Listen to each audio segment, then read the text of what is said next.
Hello, ഇത് ഞാൻ കവായി stickers ഉണ്ടാക്കാൻ വേണ്ടി ഒരാളുടെ കയ്യിൽ പ്രിന്റ് ഔട്ട് എടുക്കാൻ കൊടുത്തു വിട്ട ഇമേജസ് ആണ്. സത്യം പറഞ്ഞു കഴിഞ്ഞാൽ ഇതെൻ്റെ കൈ കിട്ടിയപ്പോൾ ഞാൻ ഞെട്ടിപ്പോയി. കാരണം ഞാൻ ഉദ്ദേശിച്ച സൈസ് അല്ലായിരുന്നു ഇത്. അപ്പം എന്തായിരുന്നാലും പ്രിന്റ് ഔട്ട് പണി വാളിച്ചു. അപ്പം ഞാൻ വിചാരിച്ചു എന്തായാലും വരച്ചേക്കാന്ന്. അപ്പം വേറെ നിവർത്തിയില്ലല്ലോ. അതുകൊണ്ട് ഞാൻ കഷ്ടപ്പെട്ട് വരച്ചു എന്ന് ഞാൻ പറയുന്നില്ല. കാരണം ഞാൻ കോപ്പി എടുത്താണ് വരച്ചത്. അപ്പോൾ ഇതുണ്ടാക്കാൻ ഭയങ്കര സിമ്പിളാണ്. മിക്കവർക്കും അറിയായിരിക്കും. അപ്പം ആദ്യം നമ്മൾ പിൻട്രസ്റ്റ് എടുക്കുക. എന്നിട്ട് നമുക്ക് ഇഷ്ടപ്പെട്ട ഫോട്ടോസ് ഡൗൺലോഡ് ചെയ്തെടുത്തിട്ട് അതൊന്ന് വരച്ചെടുക്കണം. എന്നിട്ട് നമ്മൾ ഇഷ്ടപ്പെട്ട കളറൊക്കെ കൊടുത്തൊന്ന് ക്യൂട്ടാക്കി എടുക്കണം. എന്നിട്ട് അത് നല്ലപോലെ ഒന്ന് കട്ട് ചെയ്തെടുക്കണം. കുറച്ച് സൈഡ് വിട്ടിട്ട് വേണം കട്ട് ചെയ്യാൻ.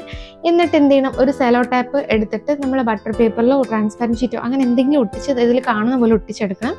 എന്നിട്ട് നമ്മൾ നേരത്തെ കട്ട് ചെയ്ത് വെച്ചില്ലേ, അതെടുത്ത് ഒരു സെലോ ടാപ്പിനകത്ത് ഇങ്ങനെ കയറ്റി വെക്കണം. അപ്പം ഞാൻ പറയുന്ന മനസ്സിലാവുന്നുണ്ടല്ലോ അല്ലേ? മനസ്സിലാവുമായിരിക്കില്ലേ?